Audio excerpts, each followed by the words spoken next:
Je suis heureux que nous ayons si beau temps et j'espère que cela va se poursuivre toute la semaine.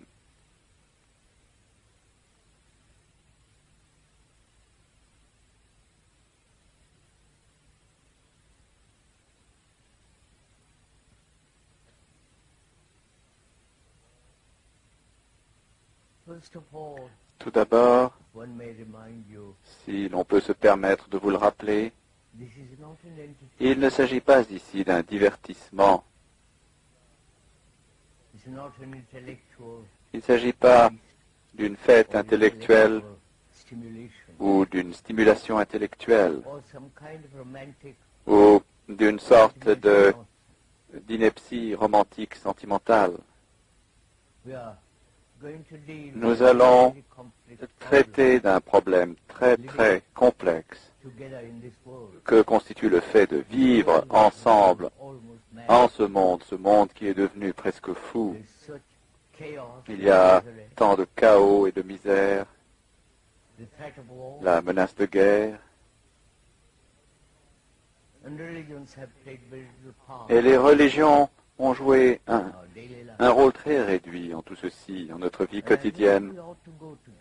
Et je pense que nous devrions aborder ensemble, non que l'orateur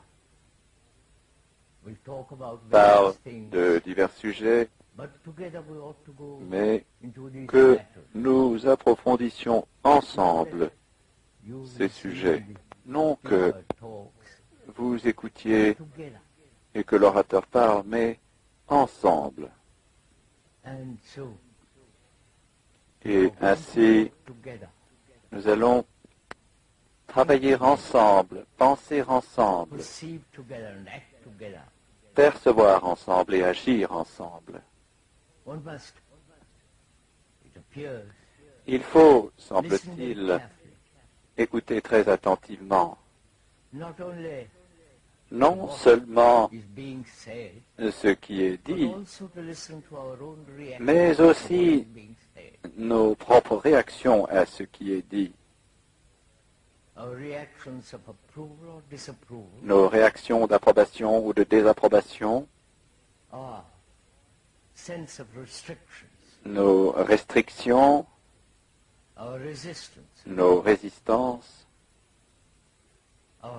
nos peurs,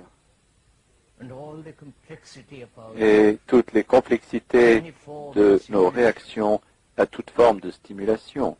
Ainsi, l'acte d'écouter est très important si nous devons explorer ensemble, réfléchir ensemble à tout le problème de notre existence quotidienne actuelle.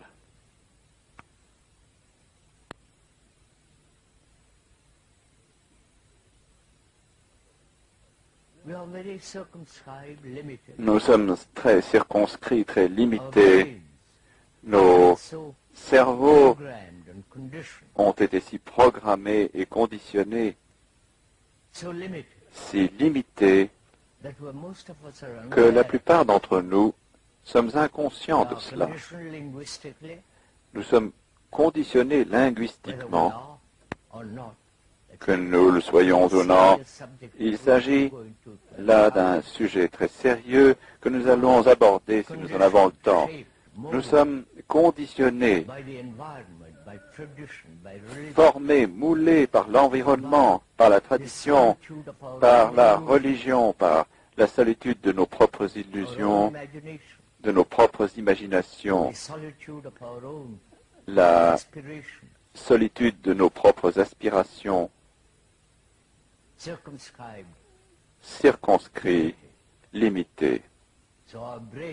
Donc notre cerveau, non que l'orateur soit un expert dans ce domaine, mais ayant entendu un grand nombre de personnes parler du cerveau, des spécialistes et d'autres, on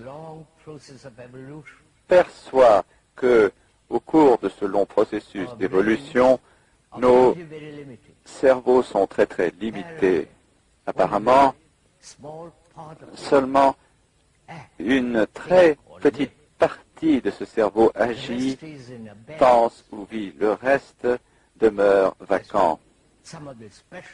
C'est ce que certains des spécialistes qui ont étudié la qualité du cerveau et son fonctionnement ont dit.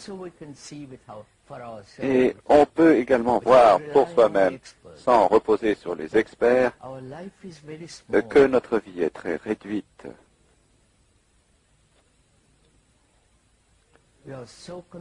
Nous sommes tellement préoccupés par nous-mêmes, par nos réussites, par nos malheurs et tout le tourment de sa propre vie limitée, la souffrance, la douleur, l'anxiété, les diverses formes de réactions qui émanent de nos préjugés, de nos partis pris, de nos tendances. Tout cela conditionne en effet notre cerveau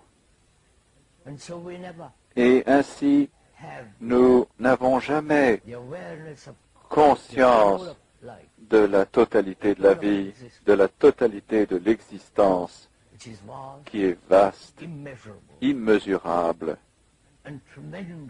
et fantastiquement puissante. Et si nous pouvions ensemble ce matin procéder avec facilité et bonheur,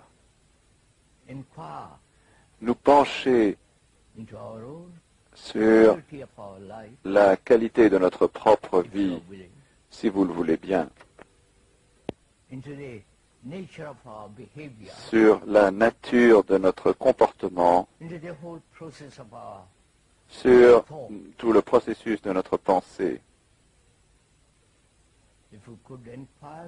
Si nous pouvions chercher ensemble en tout ceci, et non seulement chercher, mais au cours de cette recherche, d'appliquer.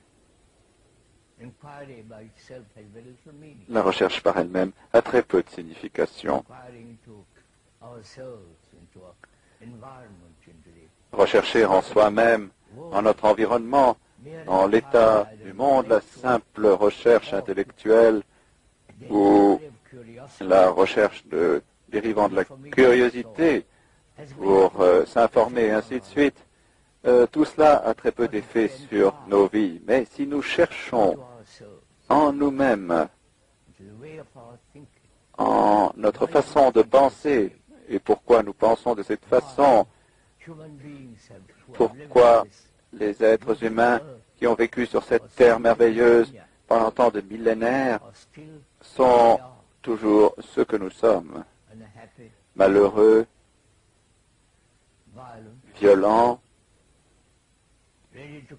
prêts à s'entretuer pour quelques raisons idiotes.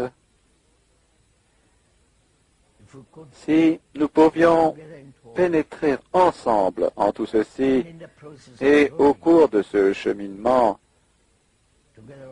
ensemble, sur cette voie, sur cette route qui n'a ni fin ni commencement, alors peut-être notre réunion ici sera valable. Mais le fait de se borner à écouter année après année, à lire et ne pas appliquer, a très peu de sens. C'est un gaspillage de temps et d'énergie. Donc pouvons-nous ce matin être suffisamment sérieux pendant au moins 1 heure pour observer tout ce monde dans lequel nous vivons, le monde que nous avons créé, La société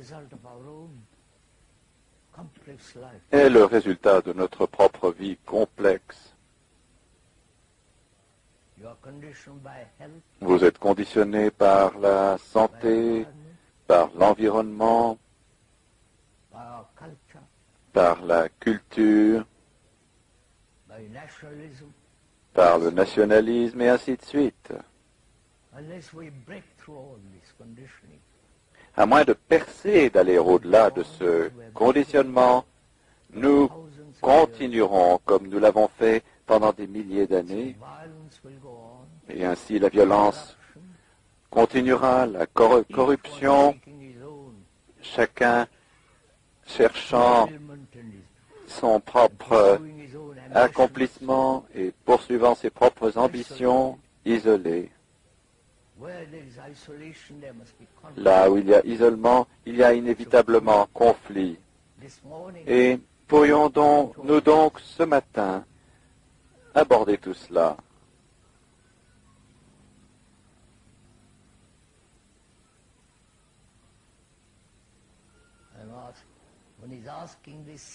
On pose cette question sérieusement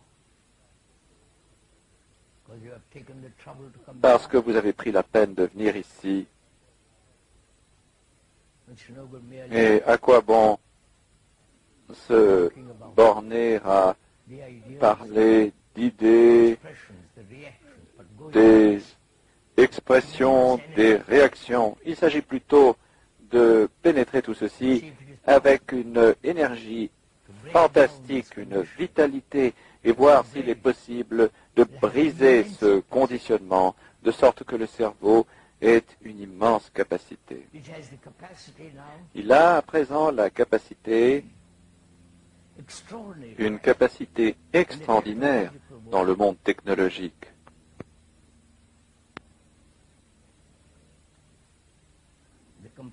Les ordinateurs, la chimie biologique,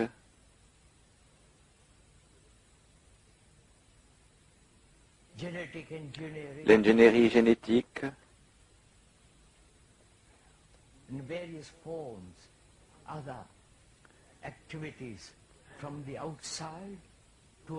et diverses formes d'autres activités dirigées de l'extérieur en vue d'affecter le cerveau. Je ne sais pas si vous êtes au courant de tout cela.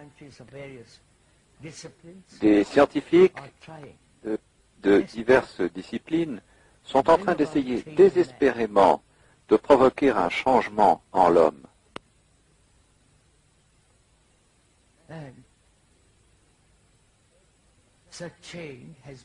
Un tel changement s'effectuant de l'extérieur. J'espère que nous nous comprenons l'un l'autre. Ils sont en train d'essayer, au moyen de l'ingénierie génétique, de changer les gènes elles-mêmes, de sorte que l'être humain soit quelque chose d'entièrement différent. Et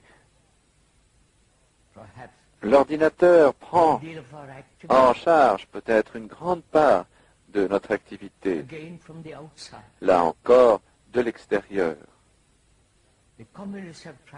Les communistes ont essayé cela, ont essayé de maîtriser, de changer l'environnement, espérant que l'homme changerait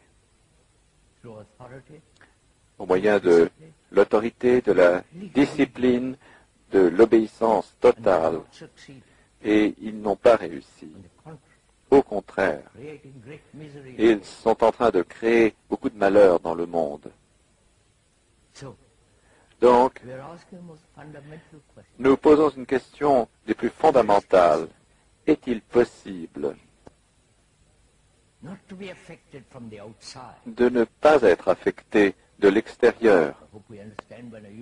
J'espère que nous comprenons mon usage du mot extérieur, que l'extérieur soit Dieu, la musique, l'art, ou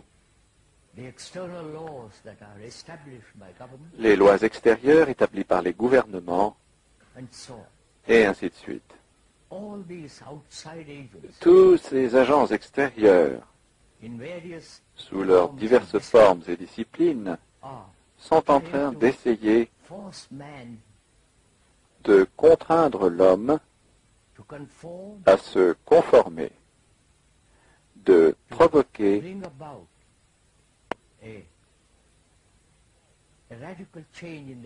un changement radical de son comportement, de sorte que l'homme vivra sans guerre, et ainsi de suite. Et également, de l'autre côté, il se prépare à la guerre. Chaque gouvernement à travers le monde est armé, prêt à tuer et à être tué. Ceci est donc en train de se poursuivre partout, tout autour de nous. Je suis sûr que la plupart d'entre nous sommes conscients de cela. Je suis sûr que la plupart d'entre nous sommes conscients de cela. Nous posons une question totalement différente. Les religions ont essayé de changer l'homme, de l'apprivoiser par la peur, le paradis, l'enfer, vous savez tout cela. Et elles non plus n'y ont pas réussi. Ce sont là des faits, et non le produit de l'imagination ou des partis pris de l'orateur. C'est ce qui a lieu dans le monde autour de nous, agissant par la propagande, par des formes diverses d'ingénierie chimique et ainsi de suite, afin de contraindre l'homme, et elles n'ont jamais réussi, et ne réussiront jamais, parce que le psychisme est bien trop puissant, bien trop rusé, extraordinairement capable.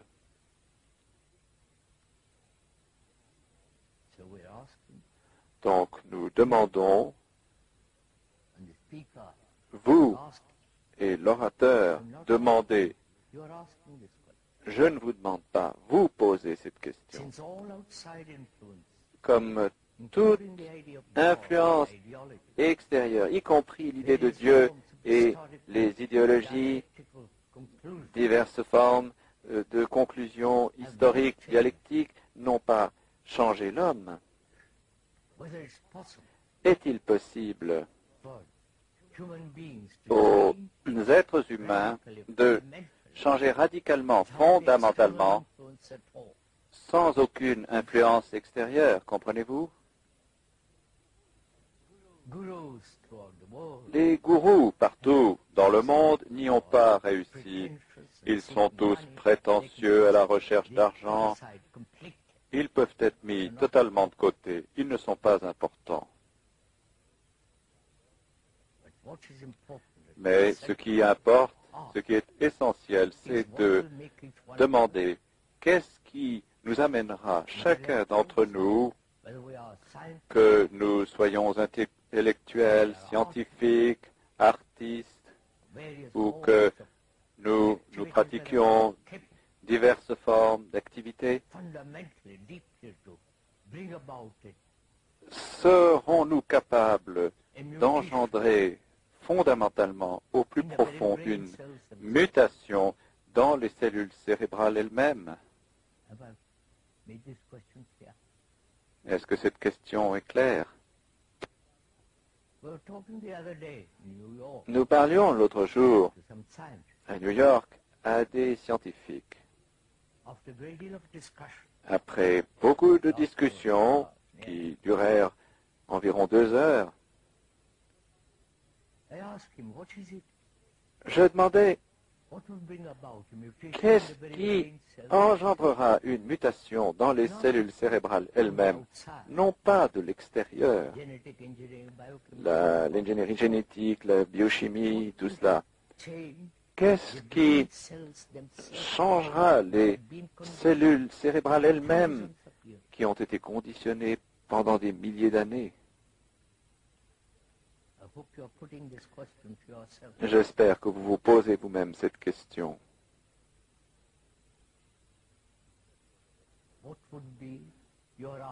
Quelle serait votre réponse? Si vous êtes sérieux et désireux et suffisamment passionné pour poser cette question, quelle serait votre réponse? Si vous avez beaucoup réfléchi à tout cela, ou bien vous diriez, ce n'est pas possible, fermant ainsi la porte à toute recherche ultérieure. Ou bien vous diriez, je ne sais vraiment pas, est-ce possible? D'accord? Nous sommes dans cette situation. Nous ne fermons pas la porte en disant que ce n'est pas possible, que c'est impossible. Comment l'homme qui a été ainsi conditionné pendant des milliers et des milliers d'années par un savoir immense, par l'expérience, comment ce cerveau peut-il se transformer? Ce n'est pas possible. Si vous êtes sérieux et répondez en disant ce n'est pas possible, vous avez alors complètement fermé la voie de la recherche.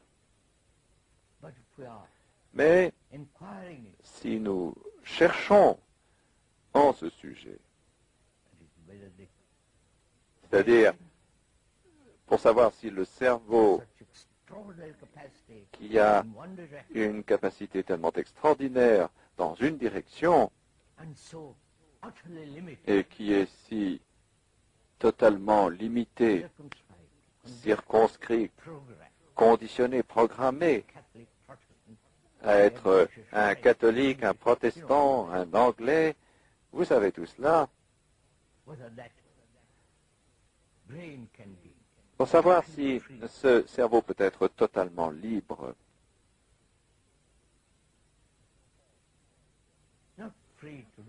non pas libre de faire tout ce que l'on veut. De toute façon, c'est ce que nous faisons.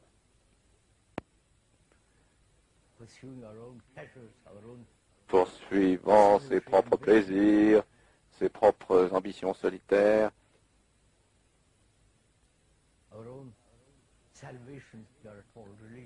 sa propre salvation, si l'on a le moins du monde l'esprit religieux, ou ses propres plaisirs isolés et illusions. C'est ce que nous faisons chaque jour de notre vie. C'est un fait commun à toute l'humanité qui poursuit ses propres illusions, stimulations, aspirations et idéologies isolées et solitaires. Et c'est ce que l'on appelle liberté. Assurément, ce n'est pas là la liberté. La liberté demande énormément de discipline. Je vous en prie, comprenez ce que nous voulons dire par ce mot. Nous allons aborder cela dans un instant. La liberté implique une grande humilité. Humilité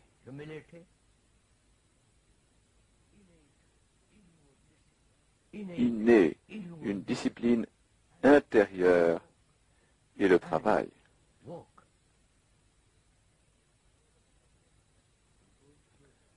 Nous allons approfondir ces trois choses. La plupart d'entre nous sommes tellement arrogants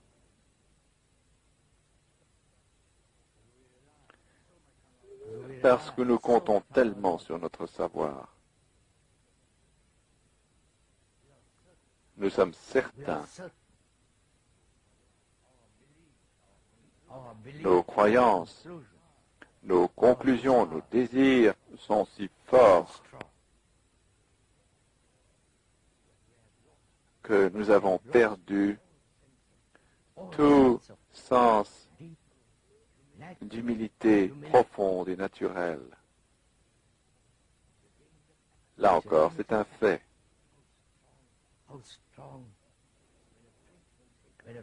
Quelle force quand un Français dit « je suis français » ou quand vous dites « je suis britannique ». Je ne sais si vous l'avez remarqué, la race élue de Dieu. Et chacun ressent cela dans chaque pays. L'autre jour, un Indien nous parlait. Il dit, notre culture est la plus importante au monde.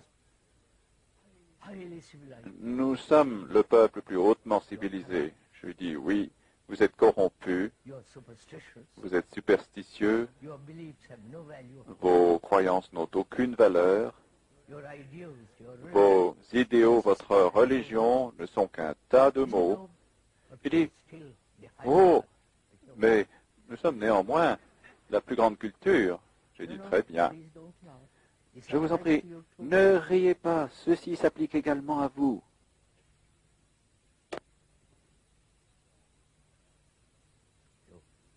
Donc, quand nous nous identifions à un pays,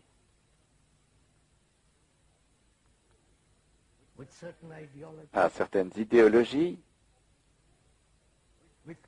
à des conclusions, des concepts, alors nous sommes incapables d'être humbles,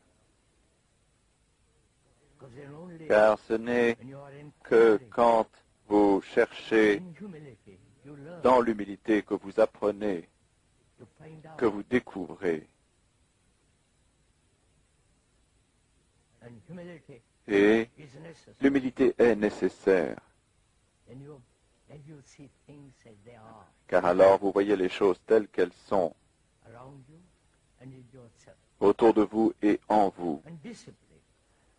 Et la discipline, c'est une observation continue, une observation de vos propres réactions, une observation continuelle en voyant quelle est la source de vos propres pensées, pourquoi réagissez-vous de certaines façons, quels sont vos partis pris, vos préjugés, vos blessures et ainsi de suite. Une observation continuelle amène sa propre discipline naturelle, son propre ordre. C'est ce que nous entendons par discipline. Non, c'est ce que nous entendons par discipline. Non la conformité, non le fait de suivre un certain modèle, que celui-ci ait été établi par la société ou par vous-même.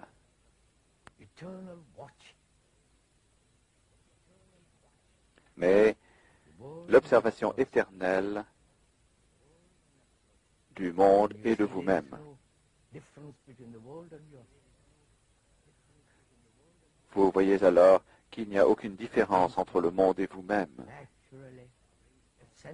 Et cela engendre naturellement un sens de l'ordre.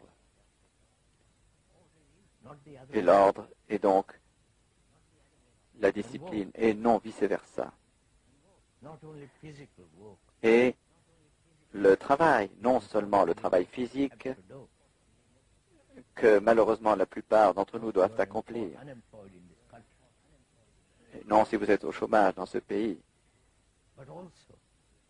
mais aussi le travail dans le sens d'appliquer ce que l'on voit comme étant vrai et l'appliquer sans permettre un intervalle de temps de se glisser entre la perception et l'action. Si l'on voit, comme l'a vu l'orateur il y a bien et bien des années, quand il était un garçon, que le nationalisme était un poison, j'espère que ça ne vous fait rien que je vous dise tout cela.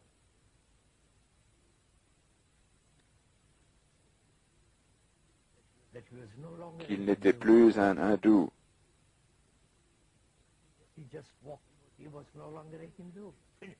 Il n'était plus un hindou, terminé.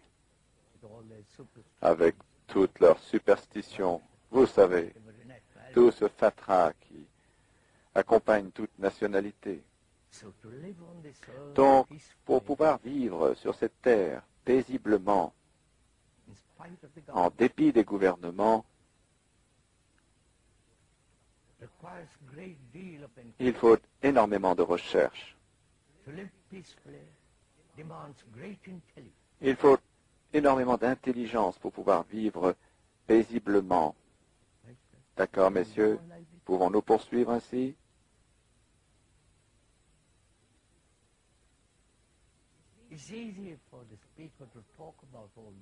Il est aisé à l'orateur de parler de toutes ces choses, parce que c'est sa vie. Mais le fait de se borner à écouter ce qui est dit paraît si futile. Mais dès l'instant où vous appliquez, quand vous voyez que quelque chose est vrai, une application instantanée, cela élimine alors totalement tout conflit. Le conflit n'existe que quand il y a un intervalle, une division entre ce que vous voyez de vrai et toutes les implications de la peur de votre action. Il y a donc un intervalle, un espace, un hiatus qui engendre le conflit. J'espère que vous comprenez tout ceci. Puis-je poursuivre? Ou est-ce que je poursuis pour moi-même? Suivons-nous les uns les autres, un petit peu? Nous ne nous livrons à aucune propagande. Nous n'essayons pas de vous convaincre de quoi que ce soit. Au contraire, il faut avoir du doute, du scepticisme, mettre en question non seulement ce que dit l'orateur, mais mettre en question sa propre vie, mettre en question, en doute, ses propres croyances.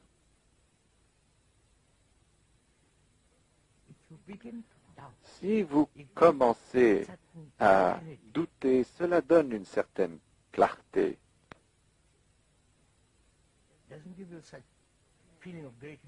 Cela ne vous donne pas un tel sentiment de grande importance de soi.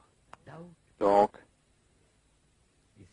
le doute est nécessaire dans notre exploration, dans notre recherche au sein de tout ce problème de l'existence. Et la question de savoir s'il est possible aux êtres humains qui sont peut-être quelque peu névrotiques, savoir si cette névrose peut être balayée afin de devenir sain, rationnel. Il s'agit de chercher avec un tel cerveau.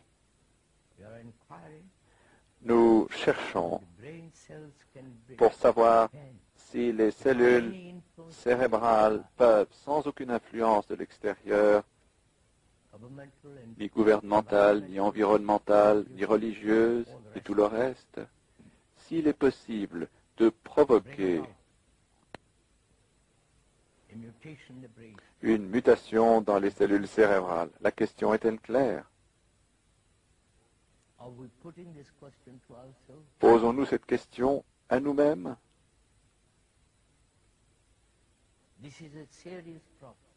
C'est un problème sérieux. Il ne peut y être répondu par oui ou par non, affirmatif ou négatif.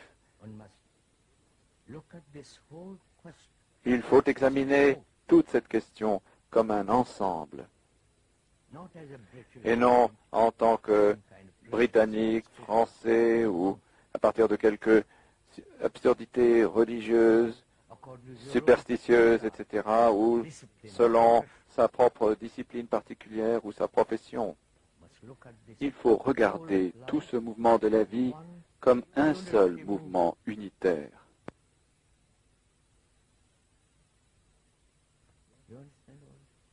Comprenez-vous tout ceci? Si nous le faisons, nous commençons alors à demander, est-ce possible?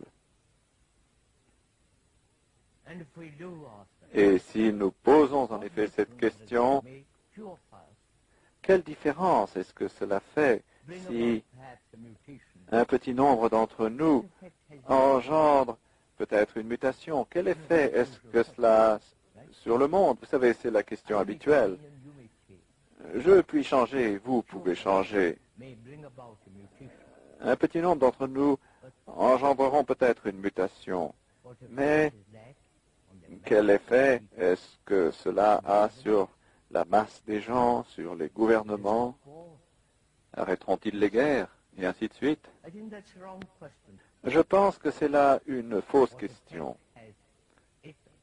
Quel effet est-ce que cela a sur les autres? C'est une fausse question.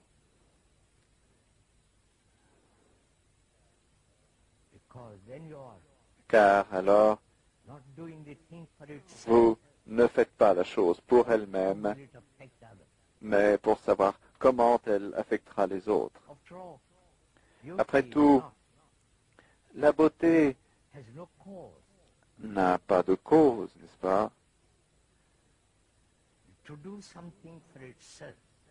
Faire quelque chose pour elle-même, pour l'amour de la chose,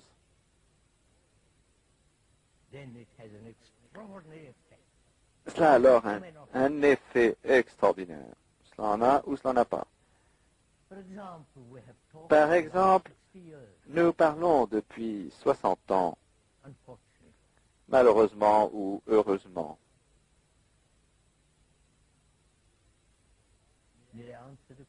Puis-je répondre à cette question?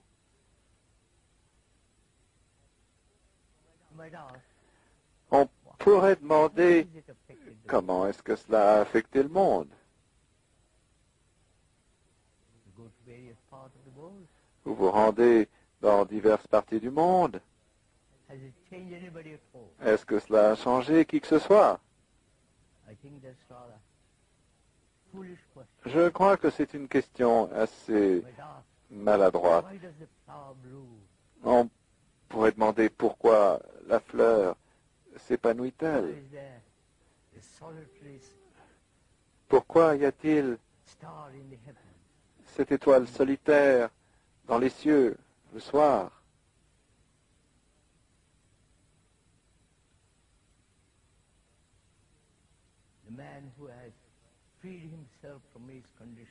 L'homme qui s'est libéré de son conditionnement ne pose jamais cette question.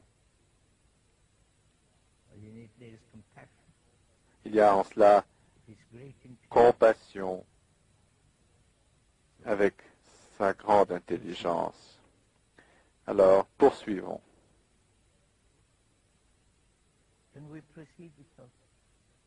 Pouvons-nous poursuivre? Vous n'êtes pas trop fatigué?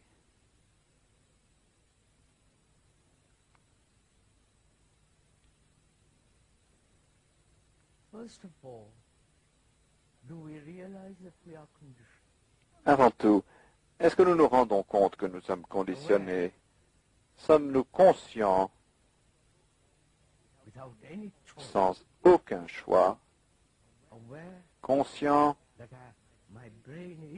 que mon cerveau est conditionné, ou bien acceptez-vous ce qu'un autre dit et par conséquent vous dites mon cerveau est conditionné. Voyez-vous la différence? Si je suis conscient que mon cerveau est conditionné, cela a une qualité totalement différente. Mais si vous me dites que je suis conditionné et que je me rends alors compte que je suis conditionné, cela devient alors très très superficiel. J'espère que vous suivez tout ceci.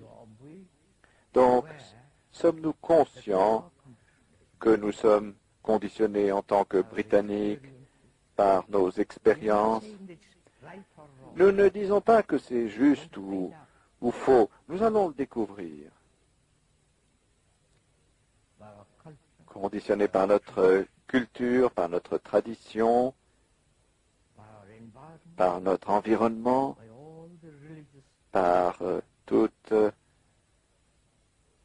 la propagande religieuse depuis 2000 ans en tant que christianisme ou depuis 2500 ans en tant que bouddhisme ou en tant qu'hindouisme, peut-être davantage. Sommes-nous conscients? Si vous êtes conscient, alors vous demandez pourquoi? Pourquoi le cerveau est-il conditionné? Quelle est la nature du conditionnement?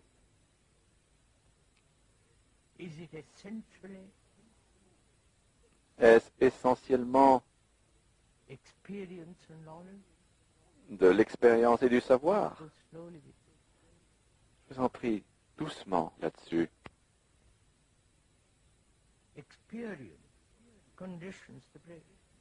L'expérience conditionne le cerveau.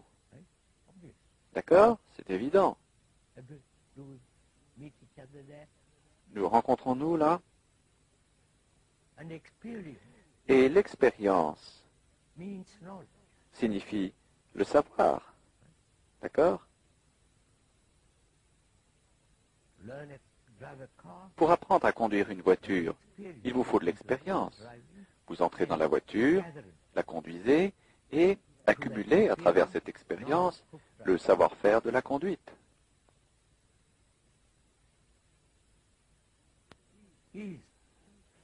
Écoutez attentivement, je vous en prie.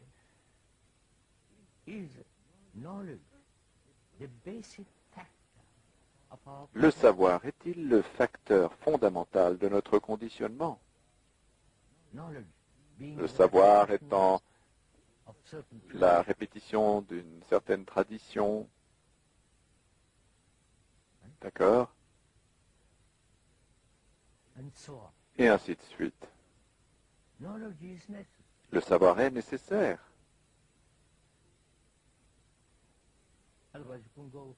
Sinon, vous ne pourriez rentrer chez vous.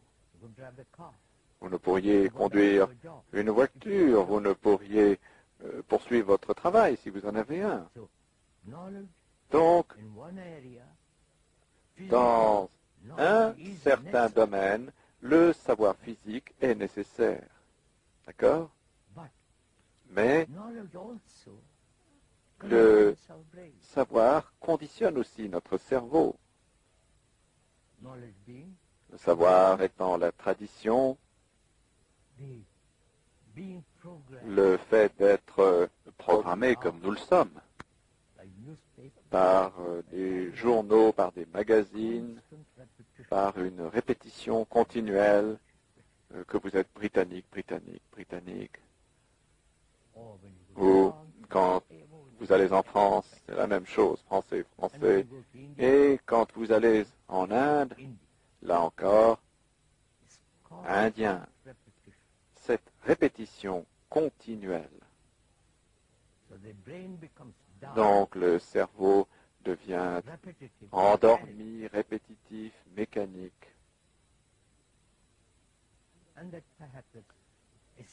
Et peut-être que c'est là une façon sûre de vivre, mais cela comporte un danger considérable.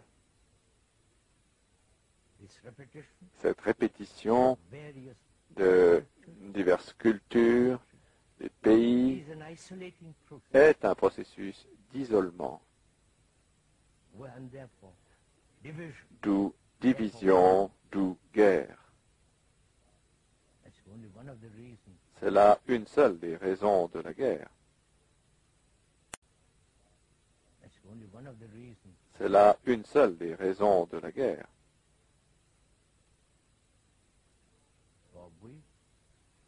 Donc, sommes-nous conscients que notre cerveau est en train d'être programmé?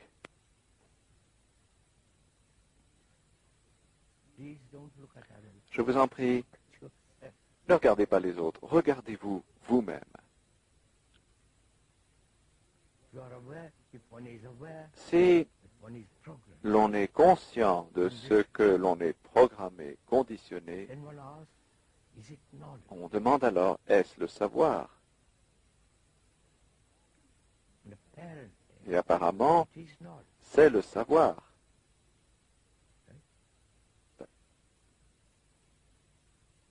Then why do we live psychologically? Why is the structure of the psyche Alors, essentially based on knowledge? pourquoi la structure du psychisme est-elle essentiellement basée sur le savoir? Vous comprenez? Cette question est-elle claire? The psyche, Le psychisme, le moi, the self, le soi, is est essentially a movement in essentiellement un mouvement dans le savoir, une série de savoirs, series of memories. c'est-à-dire une série de souvenirs. D'accord? So we are Donc nous sommes a series of memories. une série de souvenirs. D'accord? So we are memory. Donc nous sommes mémoire. Would you do you see that fact?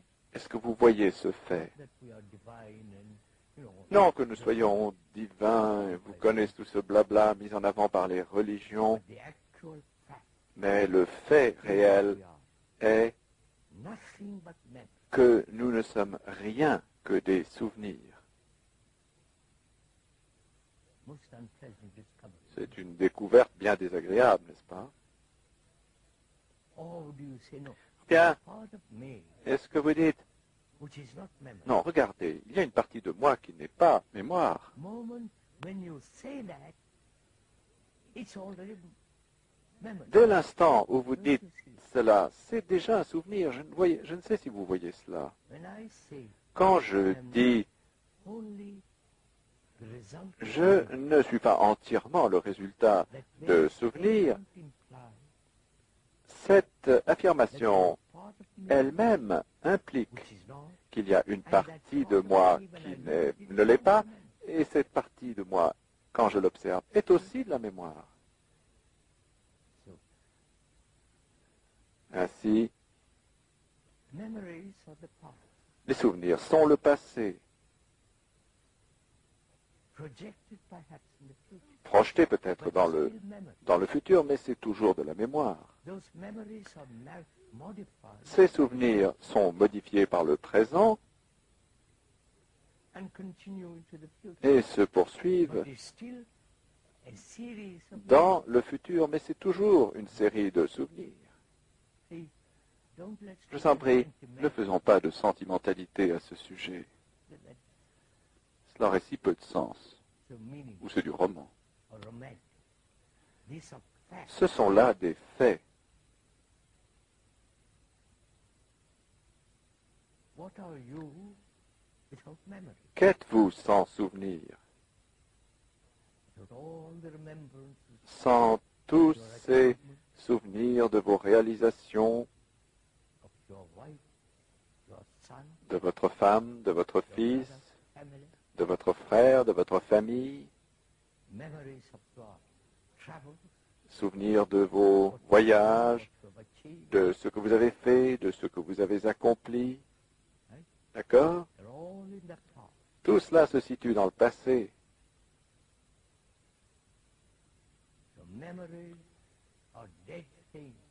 Donc les souvenirs sont des choses mortes. Et nous vivons de ces choses mortes. D'accord? Voyez tout cela, je vous prie.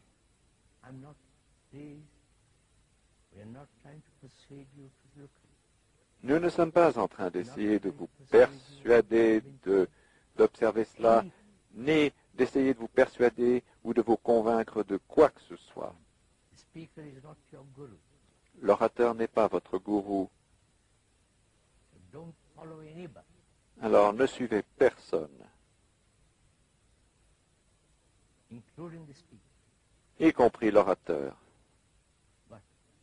Mais observez ces faits. Ensuite, la question suivante se pose. Est-il possible de vivre psychologiquement sans le moindre souvenir? Comprenez-vous? Posez cette question, je vous prie. Posez-la à vous-même.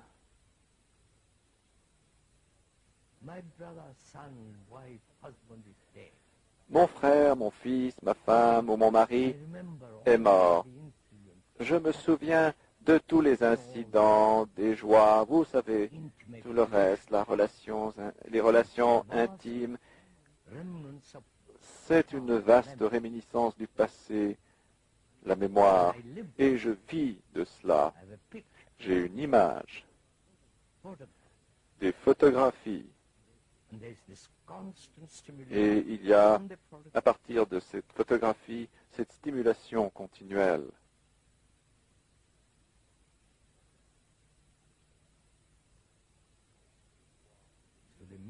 Donc le moi, le soi, l'ego, est un mouvement d'identification avec la mémoire. D'accord? Je suis un chrétien. Ça y est. Je suis un hindou, un bouddhiste ou quoi que ce soit, un américain, etc. Combien sommes-nous attachés à nos identifications? C'est là notre conditionnement. Et quand vous voyez cela, non verbalement, non en tant qu'idée, mais que vous en voyez le fait, effectivement, il y a alors action. C'est comme quand vous avez un très violent mal aux dents, il y a action parce que c'est là. Mais si vous imaginez que vous avez mal aux dents, alors c'est un tout autre processus. Donc, voyons-nous clairement, sans y être persuadés, sans y être acculés, voyons-nous très clairement pour nous-mêmes ce que nous sommes, c'est-à-dire notre conditionnement qui est notre conscience.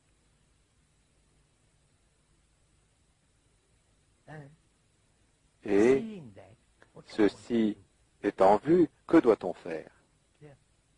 Clair? Peut-on poursuivre à partir de là? Il nous reste encore 10 minutes.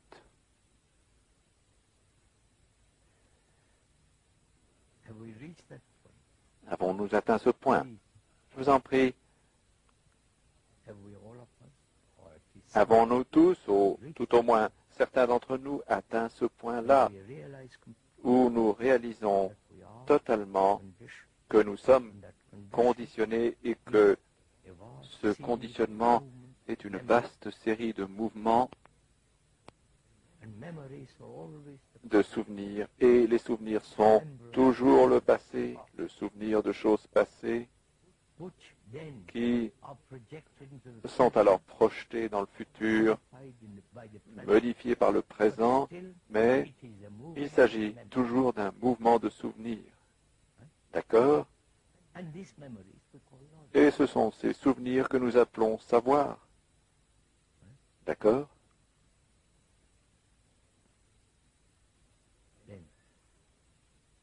Alors, comment regarder ces souvenirs? Vous comprenez ma question? Comment observe-t-on ces souvenirs? Nous avons des milliers de souvenirs, d'accord? Nous les avons accumulés depuis l'enfance. Agréables, désagréables.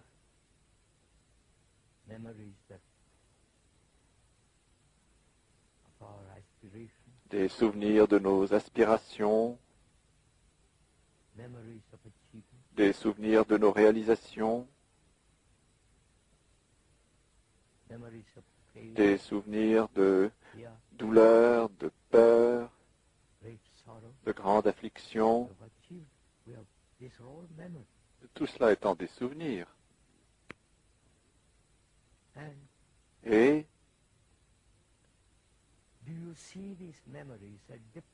est-ce que vous voyez ces souvenirs comme étant distincts de l'observateur? Vous comprenez ma question? Nous sommes en train d'observer. J'observe que je suis une longue série de souvenirs. J'ai déclaré cela, c'est-à-dire que je suis des souvenirs, mais il y a en moi le sentiment que je ne suis pas que cela, qu'il y a autre chose qui observe. Comprenez-vous? Suivez-vous? Sommes-nous ensemble là? Donc l'observateur est-il distinct de l'observé? C'est un thème ancien. Vous êtes probablement nombreux à l'avoir déjà entendu. Et dites-vous, ah, voilà à nouveau en train de nous resservir cela.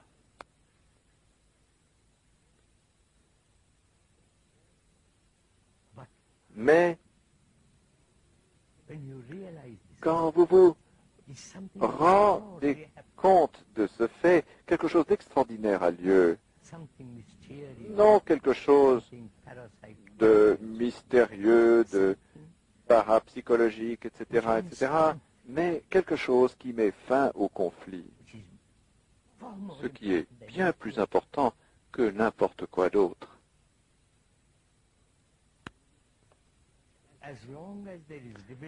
Aussi longtemps qu'il y a division entre les souvenirs et l'observateur, cette division crée le conflit. D'accord? Division entre l'arabe, le juif, entre les britanniques et les malouines. Puis-je mentionner les malouines? D'accord?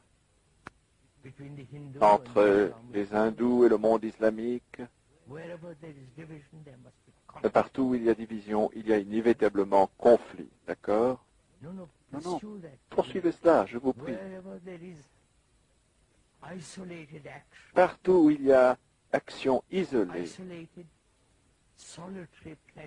plaisir isolé, solitaire,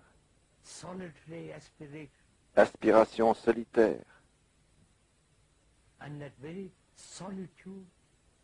Et cette solitude même est un acte de séparation, comprenez-vous? Par conséquent, cette personne même qui poursuit ses ambitions particulières, ses réalisations particulières, ses aspirations, etc., doit inévitablement créer le conflit, non seulement vis-à-vis de lui-même, mais vis-à-vis des autres. Donc, de là émane la question suivante. Le conflit, de quelque sorte qu'il soit, dans notre être même peut-il prendre fin? Parce que nous vivons dans le conflit. Vous direz peut-être, eh bien, toute la nature est en conflit. L'arbre dans la forêt lutte pour parvenir à la lumière. Il lutte, il écrase les autres.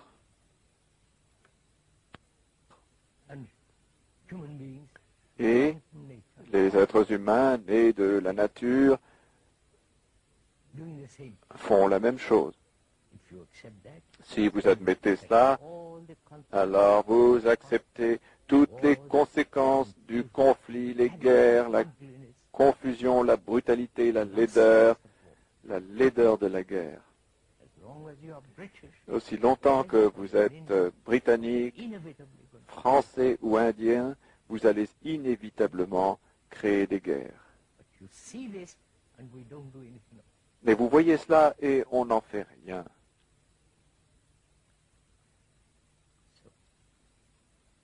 Donc, mettre fin au conflit, c'est-à-dire vivre dans cette paix qui demande une intelligence considérable, c'est comprendre la nature du conflit.